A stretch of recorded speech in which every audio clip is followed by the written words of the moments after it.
Baik,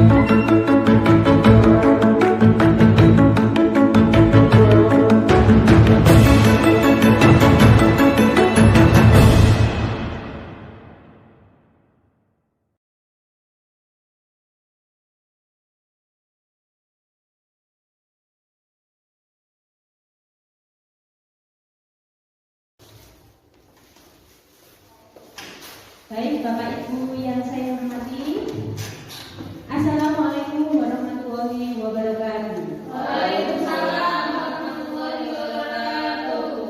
Saya ucapkan terima kasih kepada Bapak Ibu guru dari SD Negeri 4 Sidoarjo yang telah menyempatkan waktunya untuk mengikuti sosialisasi budaya positif di sekolah kita. Yang saya hormati Bapak Kepala Sekolah, Bapak Ibu Dewan Guru, ini adalah merupakan bagian dari tugas saya sebagai calon guru penggerak angkatan 9. Saya bertugas untuk menyampaikan materi yang sudah saya pelajari di modul 1.4, yaitu budaya positif, untuk disampaikan, diseminasi kepada Bapak Ibu sekalian.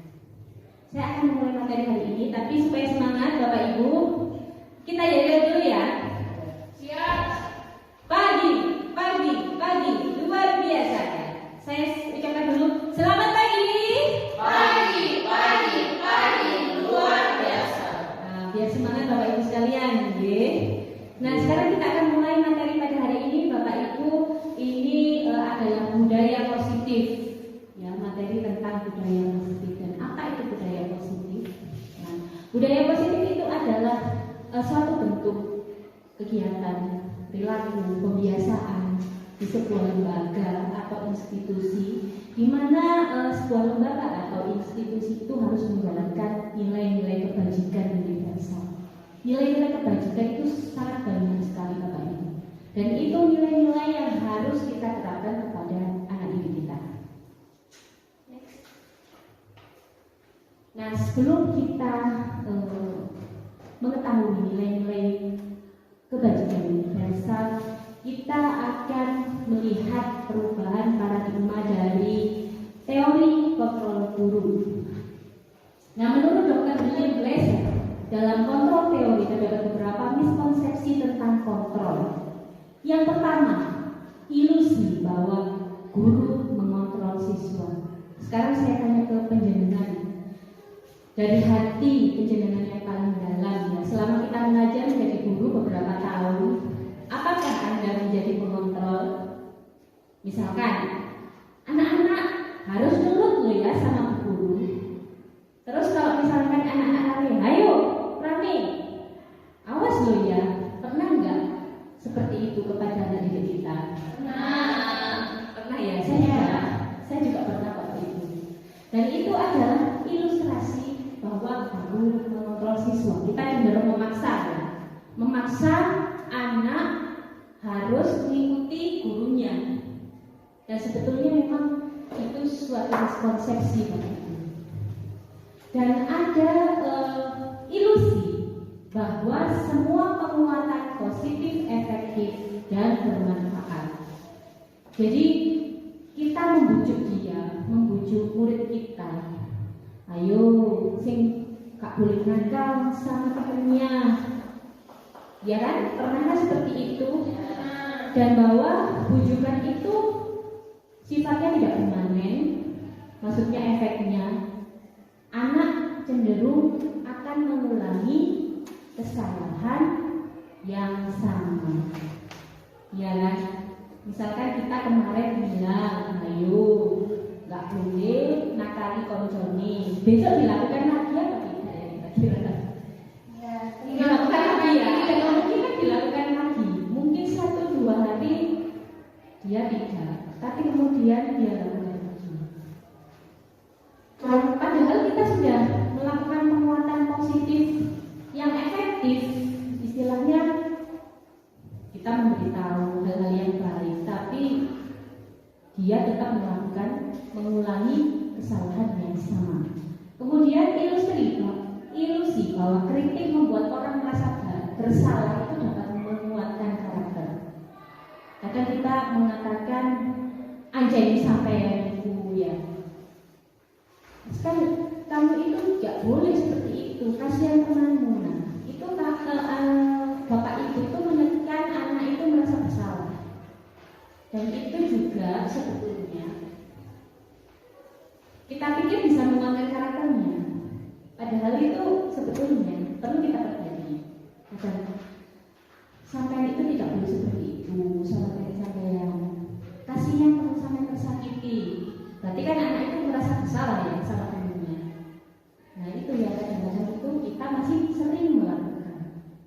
Kemudian ilusi bahwa orang dewasa memiliki hak untuk memaksa. Jadi kita sebagai guru yang paling tua, yang memimpin, yang mengendalikan anak-anak itu kita sering memaksa.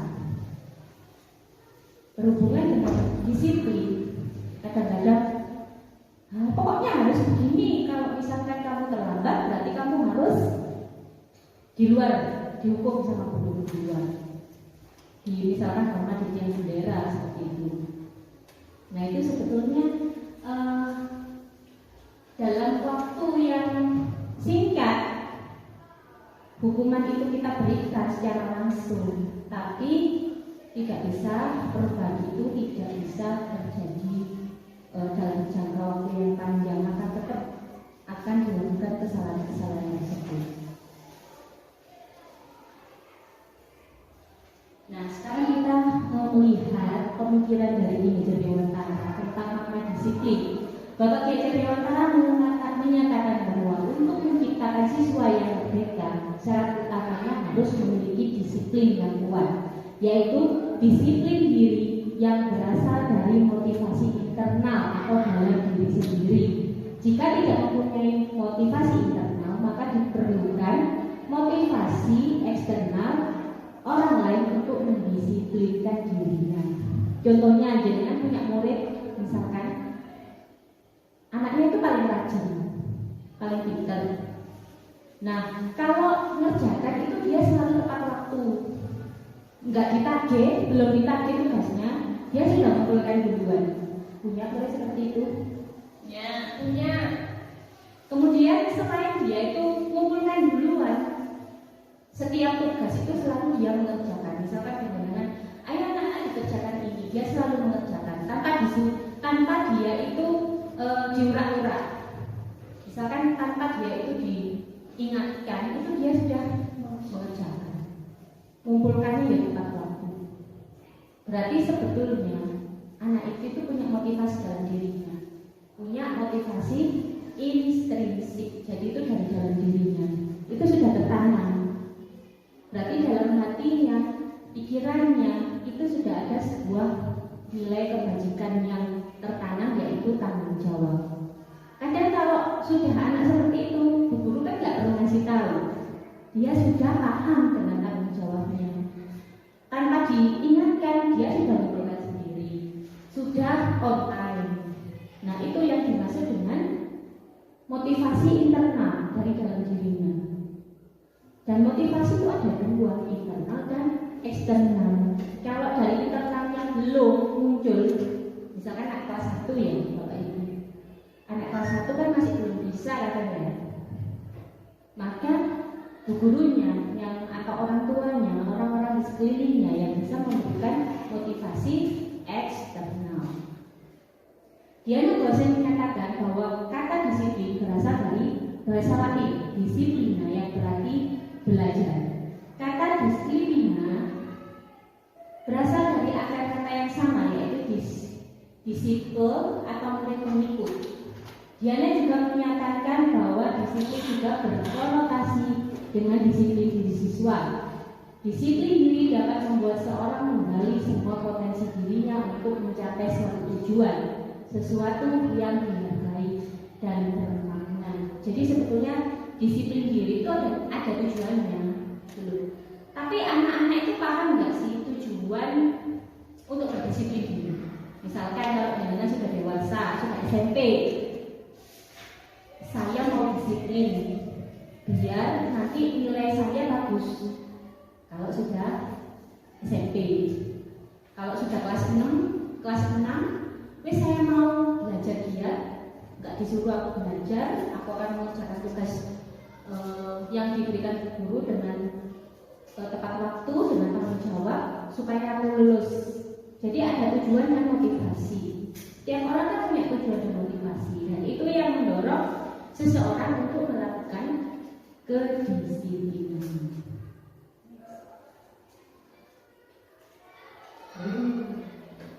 Nah, ini ada motivasi perilaku manusia.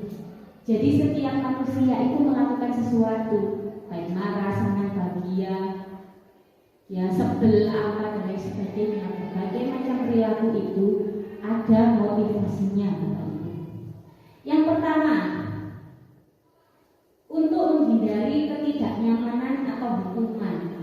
Seseorang berperilaku untuk menghindari permasalahan yang mungkin muncul dan berpengaruh kepada mereka secara fisik, psikologis, ataupun tidak terpenuhinya kebutuhan mereka bila mereka tidak melakukan tindakan itu. Misalkan kita sebagai seorang guru, kita punya waktu mengajar itu aturannya mulai jam 7 pagi.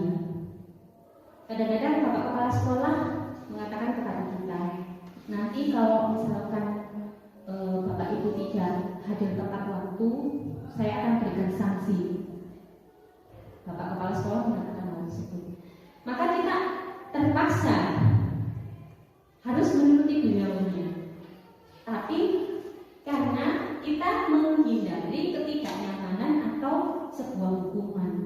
Kadang-kadang bapak kepala sekolah kita juga gak ketat. Kadang orang ada keperluan, tapi kita merasa tidak nyaman. Wis, saya tidak enak sama bapak kepala sekolah dan teman-teman saya. Ya sudah, saya akan berusaha untuk berangkat pagi. Tapi motivasinya adalah ketidaknyamanan dengan teman sejawat atau pimpinan, atau mungkin karena kita takut dihukum. Nah, yang kedua, untuk mendapatkan imbalan atau penghargaan dari orang lain. Jadi kita tepat waktu supaya dapat pujian, misalkan dari kepala sekolah, teman, atau mungkin masyarakat. Itu loh, Bu Ulfa datangnya 6:30 sudah di sekolah, rajin sekali. Nah, itu yang memotivasi untuk kita tepat waktu, hadir tepat waktu, melakukan sesuatu hal yang sesuai dengan aturan. Kalau anak-anak, Bapak Ibu pernah memberikan bintang kepada anak-anak? Pernah?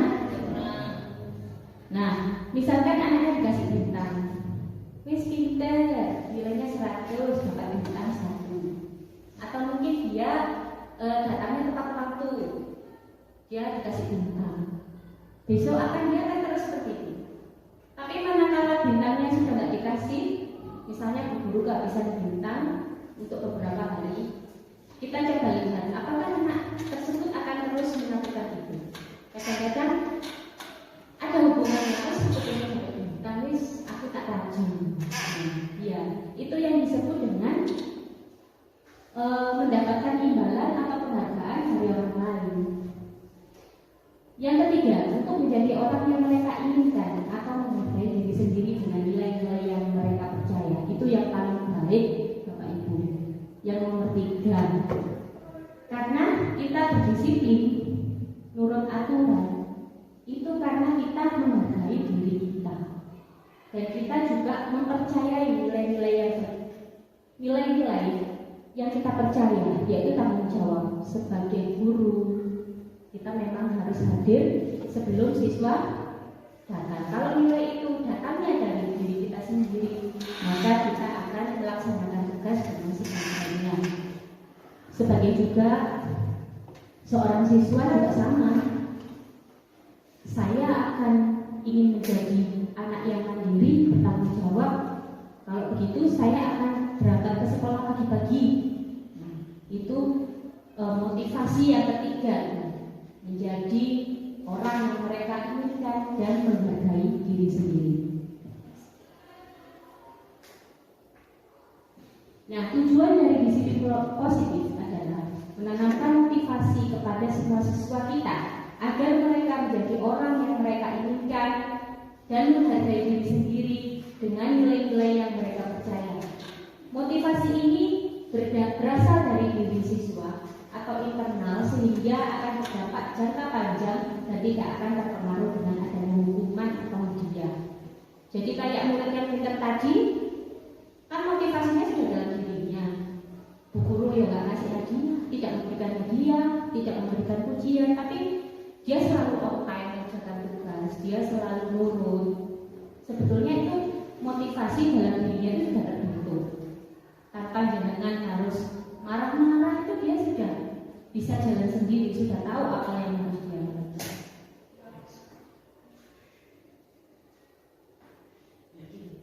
Nah, Bapak Ibu, untuk menerapkan nilai-nilai kebajikan, nilai-nilai kebaikan seperti bertanggung jawab, mandiri, toleransi, kerjasama kepada anak-anak, kita perlu merancang sebuah keyakinan kelas. Keyakinan kelas merupakan nilai-nilai kebaikan atau prinsip-prinsip yang disepakati secara universal. Orang akan semangat atau tergerak untuk melaksanakan keyakinannya daripada hanya mengikuti aturan. Pembentukan keyakinan kelas lebih bersifat abstrak daripada peraturan yang lebih rinci dan nyata. Keyakinan kelas berupa pernyataan-pernyataan universal atau pernyataan yang umum. Pernyataan keyakinan kelas selalu dibuat dalam bentuk positif. Keyakinan kelas harusnya dibuat tidak terlalu banyak sehingga mudah diingat dan dipahami oleh semua anggota kelas. Keyakinan kelas hendaknya sesuatu yang dapat diterapkan di lingkungan itu. Semua anggota kelas hendaknya ikut berkontribusi dalam pembuatan keyakinan kelas melalui kegiatan curhat pendapat. Semua anggota kelas bersedia meninjau kembali keyakinan kelas dari waktu ke waktu. Habis ini kita akan praktek sedikit pembuatan keyakinan kelas. Nah, langkah-langkahnya Bapak Ibu. Yang pertama, memberikan kesempatan kepada semua siswa untuk berpendapat tentang aturan yang perlu disepakati di kelas. Yang kedua, mencatat semua masukan siswa di papan tulis atau kertas besar sehingga semua siswa dapat melihatnya. Yang ketiga, menyusun keyakinan kelas sesuai prosedur pembentukan keyakinan kelas. Ubahlah kalimat negatif menjadi kalimat positif. Yang keempat, meninjau kembali daftar pendapat yang telah dicatat, kemudian mengajak siswa mencari nilai kebajikan atau keyakinan inti peraturan tersebut. Yang kelima, meninjau ulang keyakinan kelas secara bersama-sama. Hendaknya keyakinan kelas tidak terlalu banyak agar mudah untuk diingat. 3-7 keyakinan, berarti tidak banyak ya. Setelah keyakinan kelas selesai dibuat, maka semua anggota kelas dapat meninjau ulang dan menyetujuinya dengan penandatangannya. Keyakinan kelas dapat dicetak di dinding kelas agar mudah untuk dilihat. Nah, sekarang saya beri contoh Bapak Ibu sebelum jenengan berpendapat. Kita coba membuat 3 saja ya. Kita coba membuat 3 saja. Misalkan 1, ini misalkan saya yang mau membuat, saya ada masukan dari anak, Bu, dilarang terlambat. Nah, misalkan ada anak kan, oh iya dilarang terlambat. Kita tulis saja Bapak Ibu, dilarang terlambat, gitu ya. Kita tulis semuanya masukan dari anak-anak itu. Kemudian kita pilih dan kita pilih. Kalau dilarang terlambat, dilarangnya itu ada negatifnya kan? Yang lebih tepat apa? Supaya itu berubah menjadi datang tepat waktu ya, datang tepat waktu. Itu sudah menjadi keyakinan kelas. Karena mereka sendiri yang membuat, mereka sendiri yang meyakini, dan mereka juga yang harus melaksanakan. Sekarang Bapak Ibu mungkin ada yang usul kalimat negatif. 1 saja tadi sudah dapat hadir tepat waktu. Dilarang berkelahi. Oke, Bu Febri, dilarang berkelahi. Mungkin Bapak Ibu yang lain kalau dilarang negatif, berarti positifnya saling menyayangi. Ya, oke, kita sudah dapat 3 ini keyakinannya. Yang pertama hadir tepat waktu, yang kedua saling menyayangi. 1 lagi Bapak Ibu. Boleh jalan. Dilarang bicara kotor. Dilarang bicara kotor. Dilarang jelek ya. Dilarang bicara kotor. Kita positifnya sekarang. Positifnya berarti Berkata baik. berkata baik atau berkata sopan gitu ya. Berkata baik dan sopan gitu ya. Berarti kita sudah dapat 3 ya. 3 keyakinan ya Bapak Ibu. Hadir tepat waktu, saling menyayangi, berkata baik dan sopan. Oke, jadi seperti itu. Terus kita pilih lagi. Jadi tidak terlalu banyak karena anak-anak harus mengingat itu dan mereka harus menjaga itu. Kalau sudah membuat keyakinan kelas, mereka akan mengingat karena mereka sendiri yang membuat. Setelah kita buat, kita tempelkan, kita tulis atau kita print, kemudian kita tempelkan di kelas kita. Mereka bisa melihat sewaktu-waktu. Ngaten Bapak Ibu. Keyakinan kelas. Nah sekarang kita belajar tentang berbagai keyakinan kelas yang sudah disusun, baik dari tingkat sekolah dasar maupun tingkat sekolah menengah. Contohnya setiap anggota kelas perlu belajar, perlu senang, perlu melakukan tugas, perlu saling menghargai, perlu merasa aman. Nah ini nilai-nilai positif yang simple ya mudah diingat dan berusaha anak-anak akan menerapkan. Kalau di tingkat sekolah menengah, pertama kelas 7 hormat ya. Mereka membuat kata kebajikannya dulu, baru hormat. Kami meyakini bahwa sangat penting untuk menghormati semua orang dan barang milik orang lain. Bekerja, kami meyakini bahwa sangat penting untuk mengerjakan segala pekerjaan atau mengikuti kegiatan yang telah dituliskan. Diterima dan dimiliki, kami meyakini bahwa sangat penting untuk merasa diterima pada suatu kelompok dan saling peduli satu sama lain. Nah, dalam menjabarkan keyakinan kelas tersebut, kita bisa menggunakan tabel T dan tabel Y, di mana untuk menerapkan tidak berhenti di membuat keyakinan, tapi kita harus memberikan pemahaman kepada anak bagaimana cara kita melakukan keyakinan itu. Nah, kita bisa menggunakan tabel ini. Saya beri contoh untuk keyakinan rasa diterima dan dimiliki. Tampak seperti melibatkan semua anggota kelompok kalau pas kerja kelompok. Jadi kita kasih tahu kalau rasa diterima dan dimiliki itu kegiatannya atau penerapannya bagaimana saja Bu? Pasti anak kan bertanya. Memberikan kata-kata atau komen-komen yang membesarkan hati bila teman kita berhasil. Menjenguk atau menanyakan kabar teman yang kurang sehat atau sedang mendapat musibah, itu yang baik. Kalau yang tidak boleh dilakukan atau tidak tampak seperti mengucilkan salah satu teman, berarti itu nggak boleh. Itu kita memberikan pemahaman seperti itu. Kalau menggunakan tabel Y, misalkan ini memberikan salam gitu ya, memberikan salam ketika bertemu, itu keyakinannya. Terus yang terdengar, oh ini satu orang berbicara, yuk saya bantu, kita bisa menyelesaikan ini. Terima kasih, tolong ya. Nah ini berbicara sopan ini. Nah kita berbicara sopan dan ramah, nilai yang diambil dan terdengar. Yang kita dengar dari pembicaraan orang lain terhadap kita, kalau orang yang sopan dan berbicara baik itu kan, yuk saya bantu, kita bisa menyelesaikan bersama ya. Apa? Dengan kalimat-kalimat yang baik yang kita dengar. Kemudian saat berperilaku, orang yang ramah dan sopan itu tersenyum ramah, memberikan salam, berjabat tangan, kemudian postur tubuh yang tenang ya. Kemudian kalau yang terlihat, kalau kita melihat orang lain yang ramah dan sopan, berempati terhadap perasaan orang lain, memegang barang milik orang lain hanya dengan izinnya, mendengarkan dengan seksama, senantiasa berbuat baik dan berbagi. Itu yang kita lihat dari orang lain. Mungkin ada yang ditanyakan sampai sini Bapak Ibu? Sudah cukup jelas di. Nah, kita sering sekali ini bingung dengan hukuman dan konsekuensi yang sering sekali hampir setiap hari terjadi ketika menjadi guru. Apa perbedaannya hukuman dan konsekuensi ini?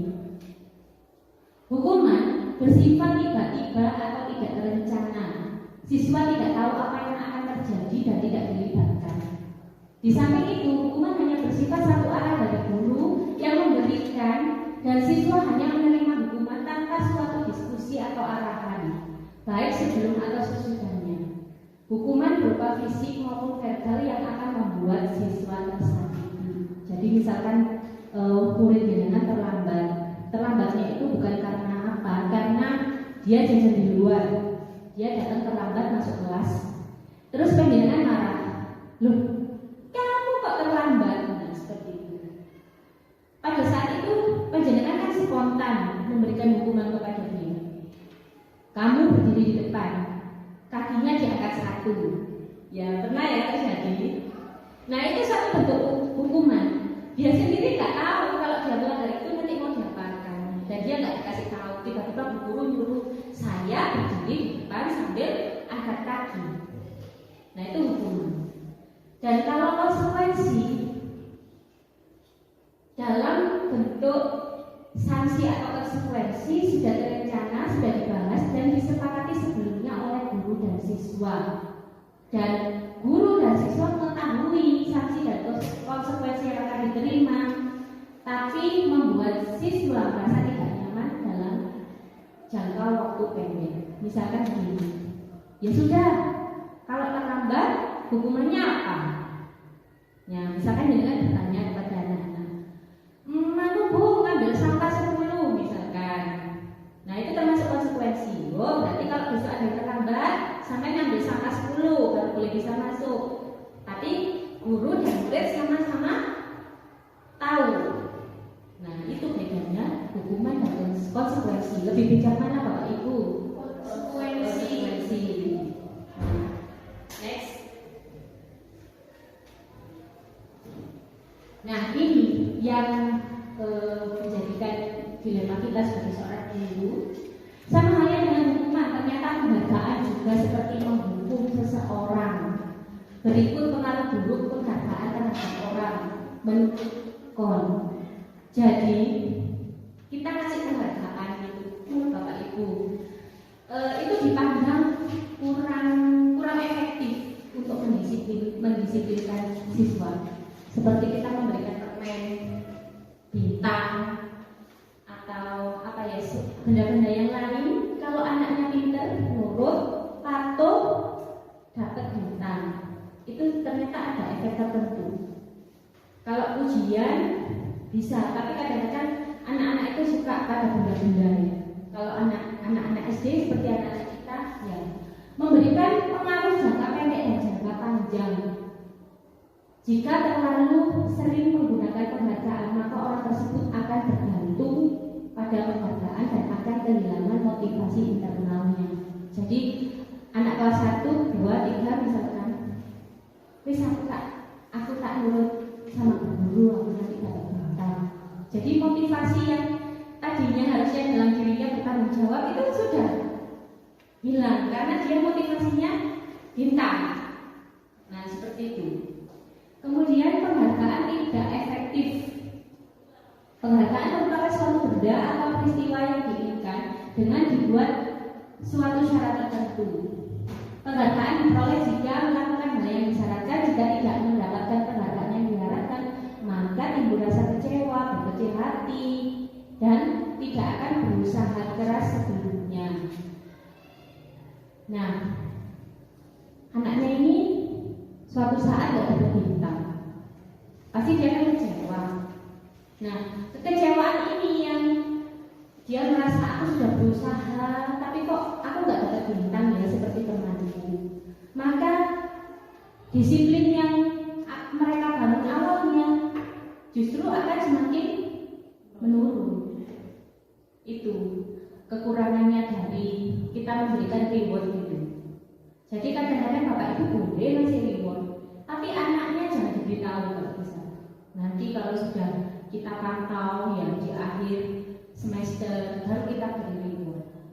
Jadi kalau reward yang seperti itu sepertinya malah justru malah menurunkan kemampuan disiplin positif anak. Nah, penghargaan juga merusak hubungan. Akan timbul rasa iri jika guru sering memberikan motivasi kepada siswanya, akan menimbulkan persaingan dalam kelas, muncul kecemasan, dan tidak mendapatkan kesempatan untuk mendapat penghargaan, maka dia akan berhenti mencoba. Pernah nggak mengalami jenengan yang dapat bintang cuma yang rajin dong, yang nggak rajin pancet nggak dapat bintang. Kira-kira yang tidak rajin ini akan berpikir bagaimana? Saya meskipun saya sudah berusaha, aku yo gak dapat bintang, terus aku tak gini aja. Nah, pasti pemikiran mereka kan seperti itu. Emak guru lo, mek seneng ambil teman itu setiap hari dikasih bintang, aku gak dikasih. Nah, itulah pemikiran anak-anak yang kadang kita harus tahu. Kemudian penghargaan mengurangi ketepatan, penghargaan menghukum. Jadi penghargaan itu menghukum mereka yang tidak mendapat penghargaan, karena sebetulnya keduanya sudah berusaha. Tapi tidak semua anak itu mau dikendalikan. Yang paling penting itu nggak semua anak itu mau nurut sama kita, mau kita kendalikan. Jadi mereka itu memang punya karakter masing-masing. Nah ini Bapak Ibu, kalau berhubungan dengan kita ngajar, kita mendisiplinkan anak-anak, berhubungan dengan 5 kebutuhan dasar manusia. Kita sebagai manusia memiliki kebutuhan dasar. Yang pertama adalah bertahan hidup. Kita butuh makan, minum, kasih sayang dari orang lain, orang tua kita, keluarga kita, teman-teman kita, kebebasan untuk memilih apa yang kita sukai, kesenangan, kita berhak untuk bahagia, dan penguasaan. Menurut Dr. William Glasser dalam Choice Theory, terdapat 5 kebutuhan manusia, yaitu kebutuhan bertahan hidup yang bersifat fisiologis untuk bertahan hidup, misalnya kesehatan, rumah, makanan. Komponen psikologis dari kebutuhan ini adalah kebutuhan akan perasaan aman. Kemudian kebutuhan cinta dan kasih sayang atau kebutuhan untuk diterima, yang berhubungan dengan hubungan dan koneksi sosial, kebutuhan untuk memberi, menerima kasih sayang, menjadi bagian satu kelompok dan tetap terhubung dengan orang-orang yang lain. Kemudian kebutuhan penguasaan, berhubungan dengan kekuatan untuk mencapai sesuatu, menjadi terampil, kompeten, diakui atas prestasi, keterampilan, dan memiliki harga diri. Dan itu kebutuhan kita itu harus ada pengakuan ya kadang-kadang itu. Dan pengakuan yang tinggi biasanya akan selalu ingin menjadi pemimpin, suka mengamati sebelum mencoba hal baru, merasa kecewa jika melakukan kesalahan, rapi, sistematik, dan selalu ingin mencapai yang terbaik. Jadi itu motivasi dalam diri kita. Kita ingin diakui. Nah itu termasuk kebutuhan penguasaan.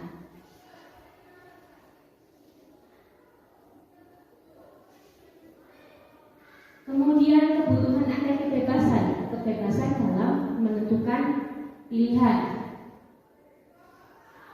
Setiap orang memiliki pilihan dan mampu mengendalikan arah hidupnya sendiri, memilih sesuatu, apa yang dia sukai, apa yang dia mau, apa yang dia minati. Itu adalah kebutuhan kebebasan manusia.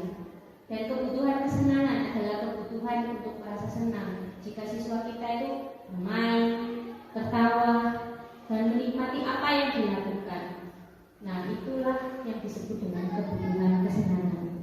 Dan kadang-kadang siswa, kalau misalkan ini ya, muridnya jenengan, Bu, jajan lo diambil sama siapa? Sama itu. Nah, kita seharusnya tidak langsung menyalahkan.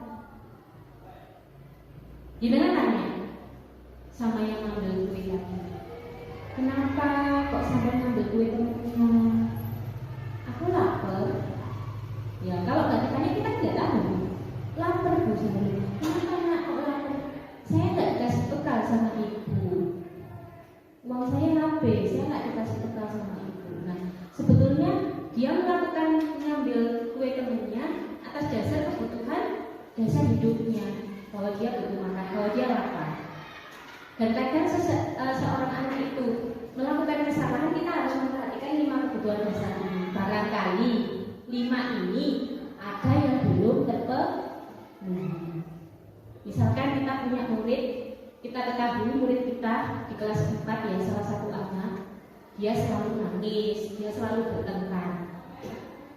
Kalau kita perhatikan, kita tanya-tanya ke temannya, sepertinya dia ada kebutuhan kasih sayang yang diterima.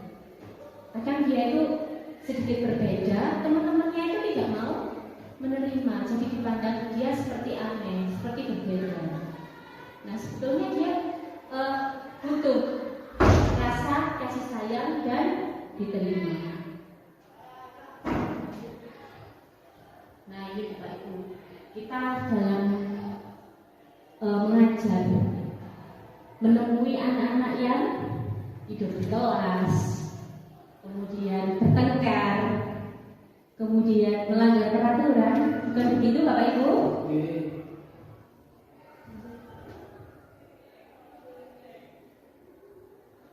Nah ini Bapak Ibu, dalam kita menyelesaikan masalah siswa seperti yang melakukan pelanggaran atau melanggar disiplin, kita memposisikan diri ada 5 posisi kontrol guru.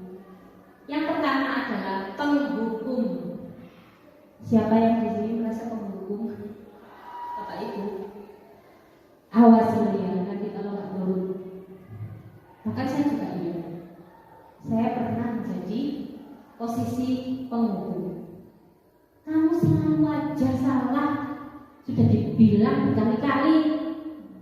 Itu posisi penghukum. Yang kedua, membuat orang merasa bersalah. Posisi ini biasanya agak di bawahnya levelnya. Ngomongnya sudah agak sabar, ngomongnya sudah lebih lembut, tetapi menggunakan kata-kata yang membuat anak itu tidak nyaman.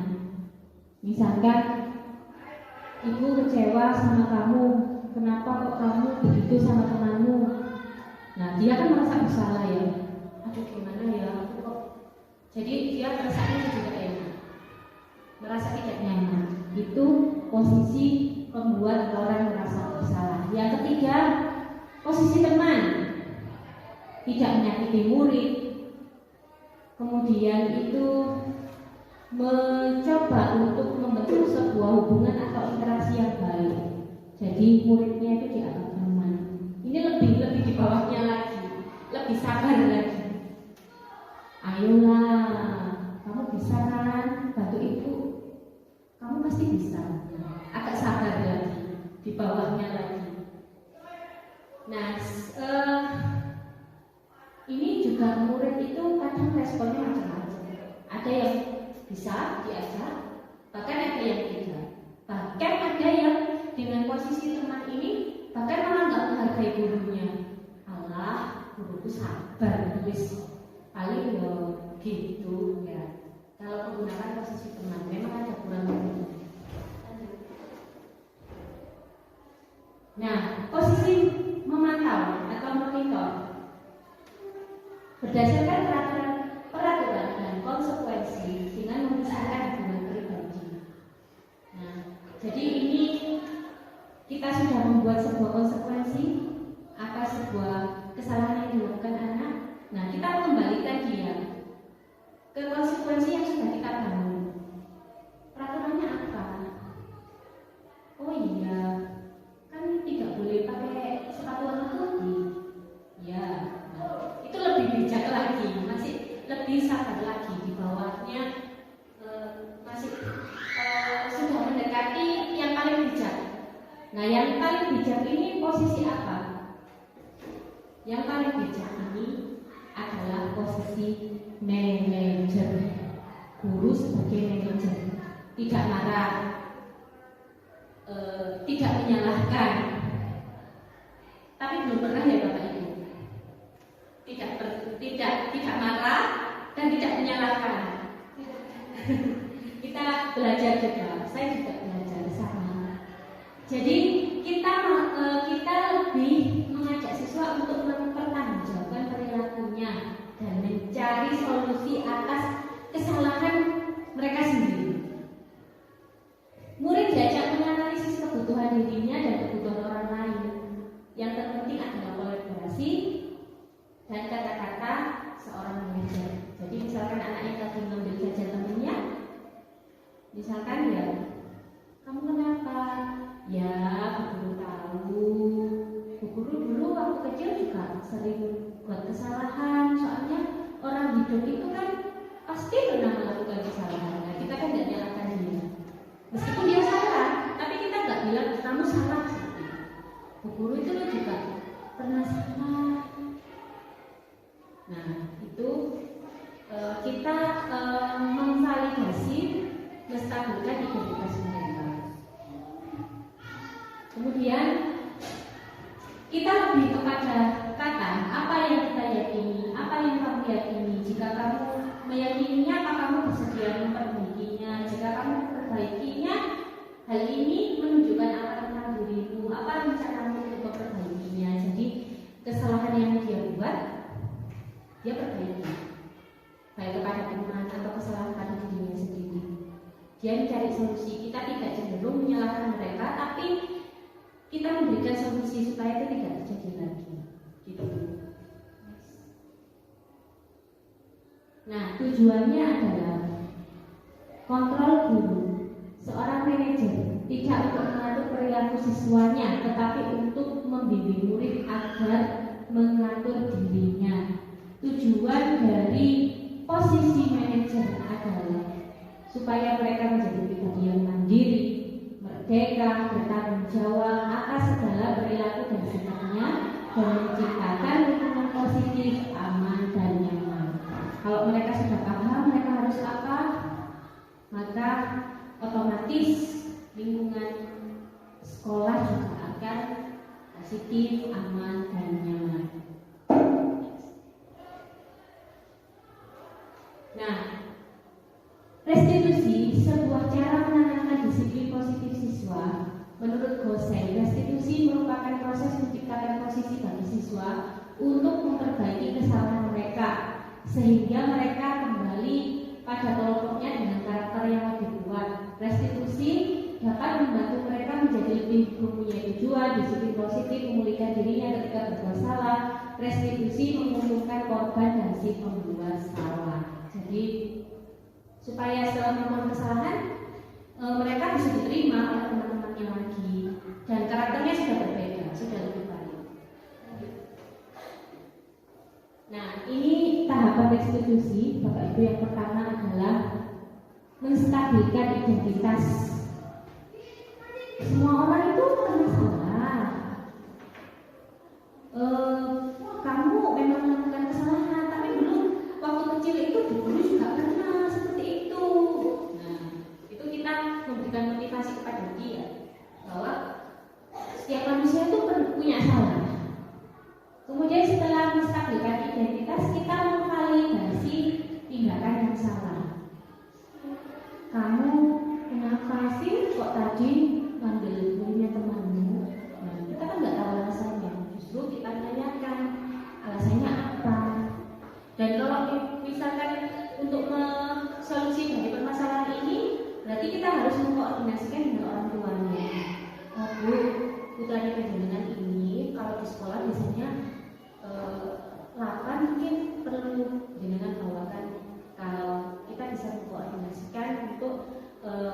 mencari solusi dari masalah tersebut. Kemudian menanyakan keyakinan kelas. Keyakinan kelas apa yang telah kita sepakati? Kamu ingin menjadi orang seperti apa? Kita kembalikan lagi kepada nilai-nilai kebajikan yang sudah disusun oleh semua warga kelas. Misalkan harus jujur, berbuat jujur gitu ya. Oh iya, harus jujur. Nah, kalau harus jujur berarti kamu harus bagaimana? Saya harus minta maaf dengan teman saya. Terus, berarti saya tidak boleh mengulangi lagi.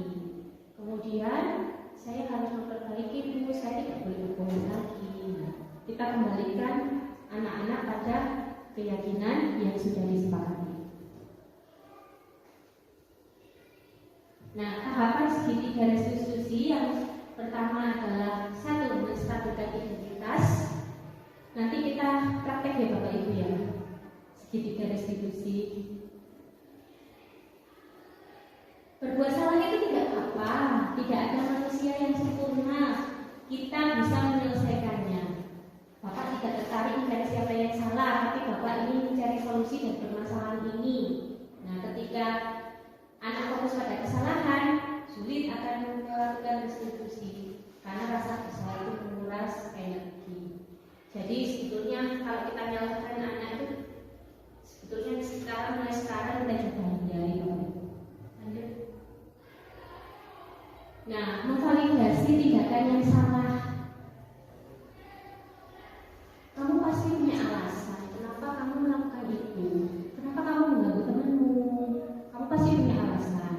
Nah, di saat itulah kita mencari seperti memberikan penguatan kepada cara berpikir seorang anak itu.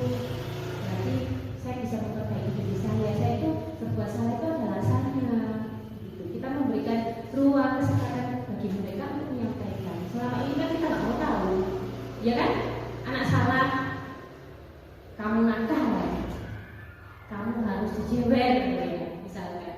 Padahal kita belum pernah tanya, kamu buat itu loh kenapa? Jalan-jalan kita melakukan seperti itu. Lanjut. Yang terakhir adalah sisi menanyakan keyakinan. Setelah keyakinan telah disusun, kita kembalikan dia ke keyakinan tersebut. Kan kita sudah sepakat tidak mengganggu teman saat pelajaran. Kita harus menjaga ketertiban kelas.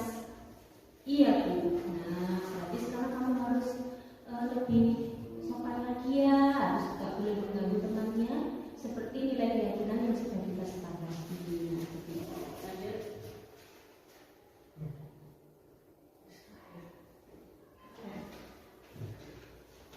Sudah Bapak Ibu, mungkin ada yang perlu ditanyakan Bapak Ibu yang kurang jelas. Bapak Ibu yang saya hormati, mari kita menyaksikan praktek pembuatan keyakinan kelas yang sudah saya praktekkan di kelas saya.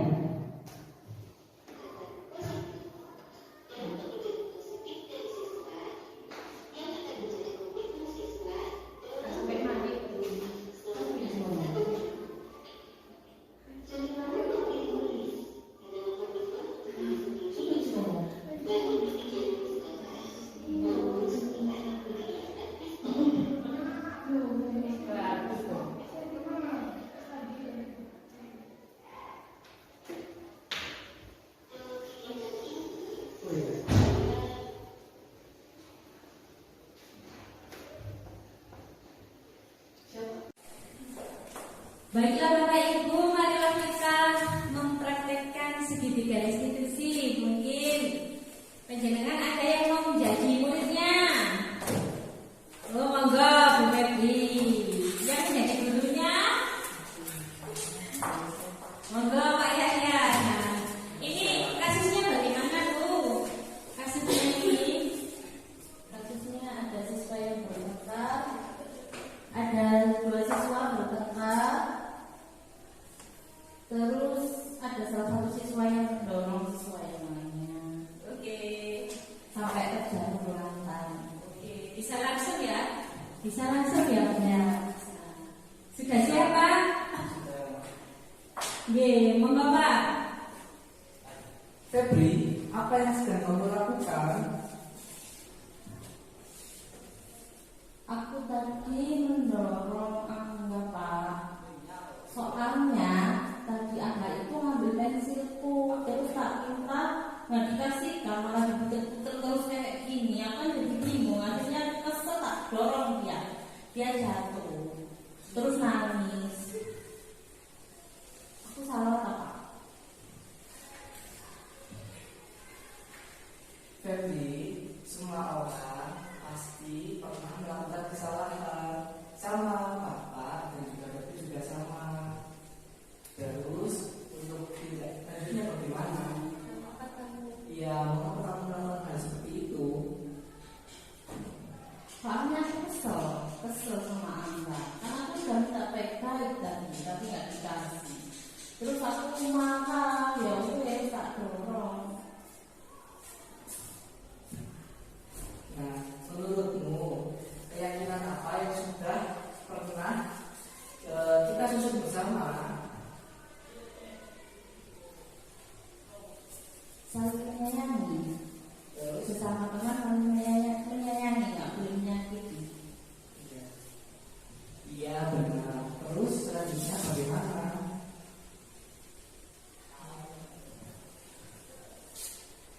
Ya berarti aku harus minta maaf sama Angga. Soalnya aku udah bikin Angga nangis. Tapi kan aku kesel. Ya wis Pak, nanti aku minta maaf sama Angga. Maaf ya Pak, aku nggak ulangin lagi. Iya, baik seperti itu. Oke, kan Bapak. Oke, kan Bapak lihat ke depannya. Terima kasih ya, Febri. Ya Pak, sama-sama.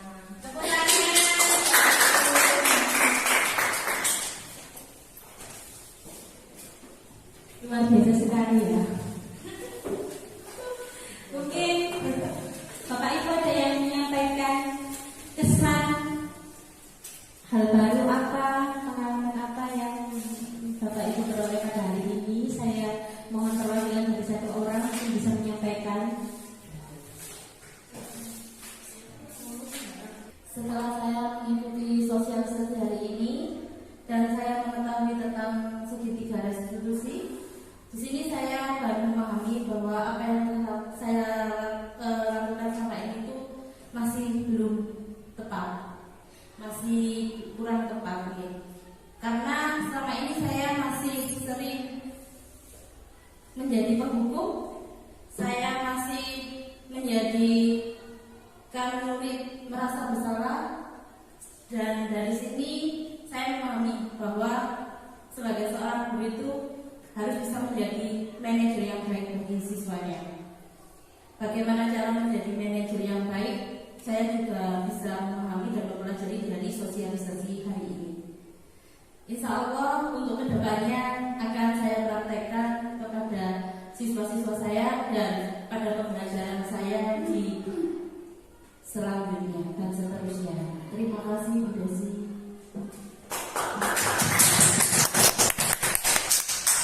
Terima kasih Bu Febri atas refleksinya.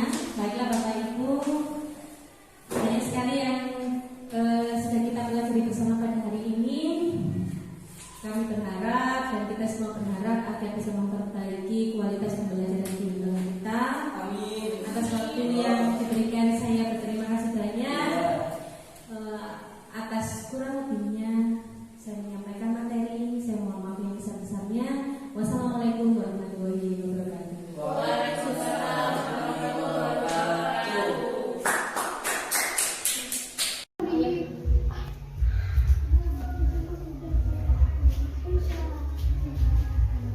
Assalamualaikum warahmatullahi wabarakatuh. Waalaikumsalam warahmatullahi wabarakatuh.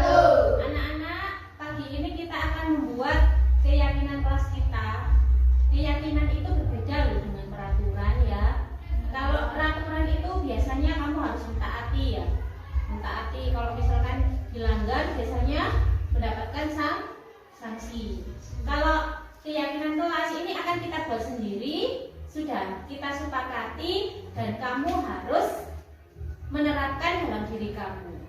Mengerti? Nah, sekarang kita akan membuat peraturan kelas dulu ya. Peraturan yang biasanya atau yang selama ini kamu taati di sekolah ini apa saja? Kalian tuliskan ya di sticky note-nya ya. Ya, yuk boleh ditulis sekarang. Coba dituliskan. Misalkan tidak boleh mengganggu teman, dilarang mencontek, boleh ya. Aturan di sekolah ini. Sudah? Nah, sekarang kita tempelkan bergantian. Ayo ditempelkan di sini peraturan kelasnya. Ini, ayo gantian ya. Ya. Ayo. Ayo. Oke. Ayo. Angga, Tafi, Fadil, Rehan,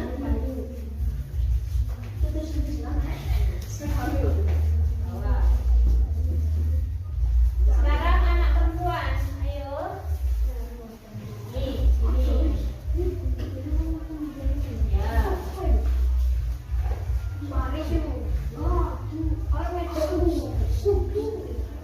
Nah, sekarang perhatikan ini ya. Bu Guru bacakan dulu.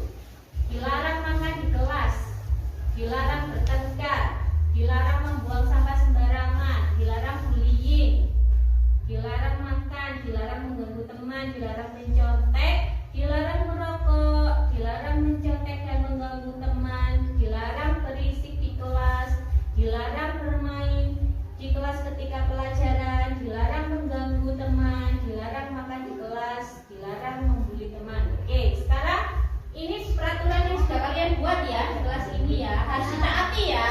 Nah, sekarang kita rubah kalimat ini, peraturan kelasnya kita rubah. Kalau dilarang bertengkar, lebih baik kita rubah jadi kalimat apa ya? Saling menghormati. Oke, saling menghormati.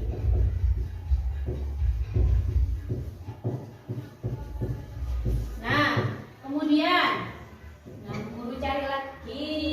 Dilarang membuang sampah sembarangan. Berarti membuang sampah pada tempatnya. Membuang sampah pada tempatnya.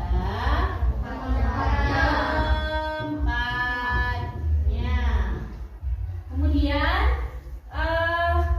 dilarang mencontek. Berarti bagaimana?